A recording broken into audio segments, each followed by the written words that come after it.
Om Namah Shivaya. Continuamos con la serie de disertaciones de Sri Swami Venkatesananda, Bhakti Yoga, parte 2.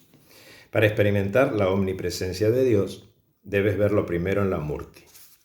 No es una estatua, sino la omnipresencia, y debido a que millones de personas han dirigido la devoción de sus corazones hacia esa forma, la misma está dotada de Shakti o fuerza propia. Conéctate con ella. Gurudev ha escrito muy bellamente que cuando adoras a una Murti, ésta permanece como un ídolo, pero tu devoción va a Dios. Él también era muy aficionado a la puja manástica, mental. Se sentaba a orillas del Ganges y ofrecía puja manástica al Ganges y al Himalaya porque ellos han sido mencionados particularmente en el capítulo de Vibhuti Yoga de Bhagavad Gita como manifestaciones especiales de Dios. Si estás en Europa, adora al Támesis o a los Alpes, pero si puedes, mira al Himalaya como manifestación divina. Cuando la mente está entrenada para ver a Dios allí, aprende a conectarse con Dios.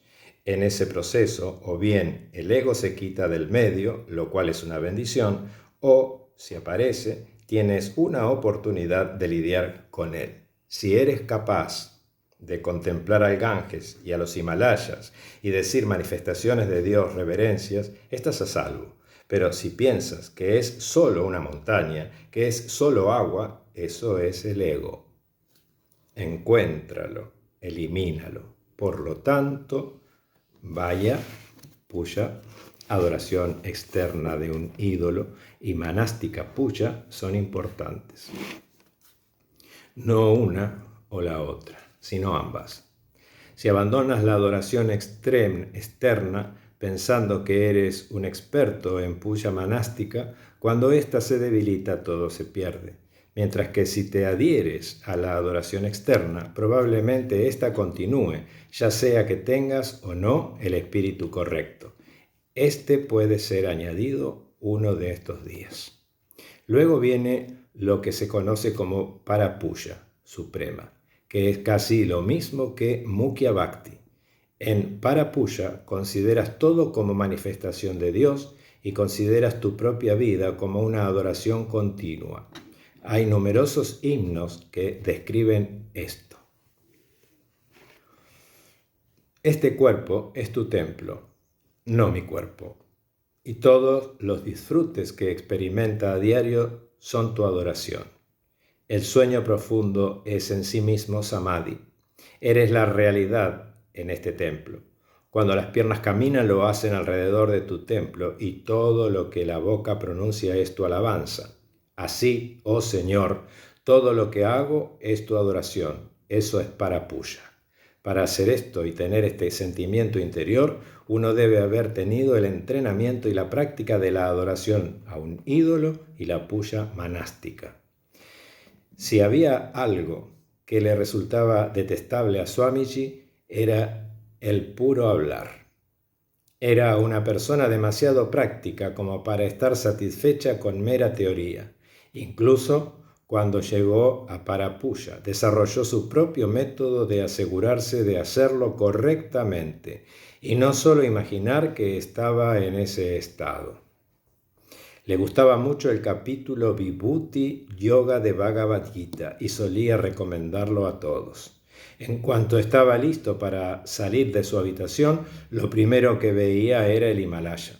Se paraba allí tal vez unos 5 segundos y se postraba mental y físicamente ante el Himalaya. Luego hacía lo mismo ante el Ganges. Cuando salía más tarde, al levantarse el sol, hacía reverencias mentales al sol. Veía todo eso como manifestaciones de Dios. Luego solía pasar algunos minutos en mi habitación que estaba cerca de la suya. Decía, Arohara, Tat Tuam Asi, Om Shanti, Vanami, Kuda, Mubarak, Namah Shivaya, Namo Narayanaya, Namo Bhagavate Vasudevaya, Namo Bhagavate, usando el nombre del discípulo en particular. Namo Bhagavati Gangarani, Hari Om Tat Sat. No tenía nada que ganar o perder haciendo esto, o no haciéndolo. No eran palabras vacías.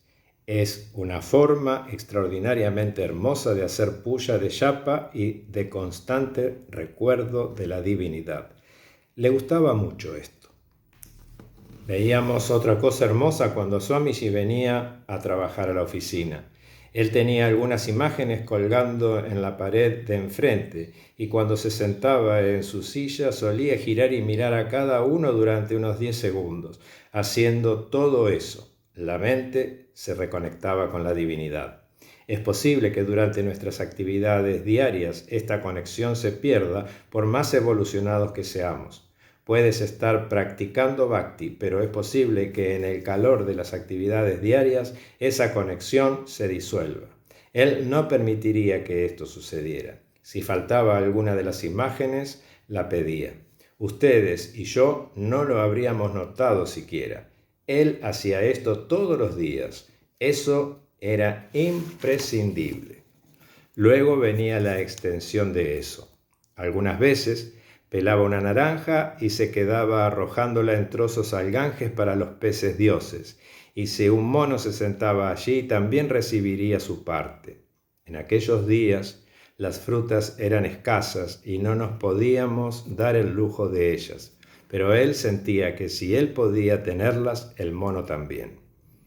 Veía la presencia divina incluso en el estuche de sus lentes, en sus zapatos o en cualquier cosa que manipulaba.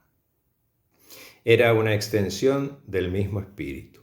Comenzaba con Krishna en el templo y bajaba hasta los zapatos y el estuche de los lentes. La presencia divina está allí. Cerraba el estuche de los lentes con mucho cuidado. Nunca había a nadie que manipulara las plumas estilográficas y los lentes tan suave y delicadamente como él lo hacía. Nunca rompió ni un objeto pequeño en su vida. Si usaba las cosas, lo hacía con tanto cuidado y dulzura que te daba impresión de que estaba tratando con un bebé recién nacido. Aun si tomaba la bufanda y la enroscaba en su cuello, lo hacía tan bellamente, tan delicadamente, tan artísticamente como si fuera a lastimar a Dios que estaba en ella si no lo hacía así. Cuando venía al templo y ofrecía hojas de bel a Shiva Lingam, las colocaba con gran devoción y suavidad a los pies de Shiva Lingam. Una vez, durante Shivaratri, él vino a la puya, tomó algunas hojas y se sumó al archana. Algunas caían en el lingam y luego noté que dejaron de caer. Levanté la vista para ver si necesitaba más y vi que estaba ofreciendo las flores a la gente que estaba alrededor del templo, adorándolos a ellos también. Dios no está solo allí, en la Murti, sino que también está en ti. Nadie notó esto, y si yo hubiera tenido la curiosidad de mirar para ver si él tenía flores o no, tampoco lo hubiera notado. Por lo tanto, Karma Yoga es efectivo solo si nuestra práctica del mismo es acompañada por un Bhakti Yoga completo. De otro modo, se convierte en hipocresía, servicio social, servicio para obtener nombre, fama y todo lo demás. El servicio en sí mismo es bueno, pero no es yoga. No es algo que te lleve a moksha o liberación. Bhakti debe acompañar la práctica de Karma Yoga día a día, momento a momento. Om Namah Shivaya.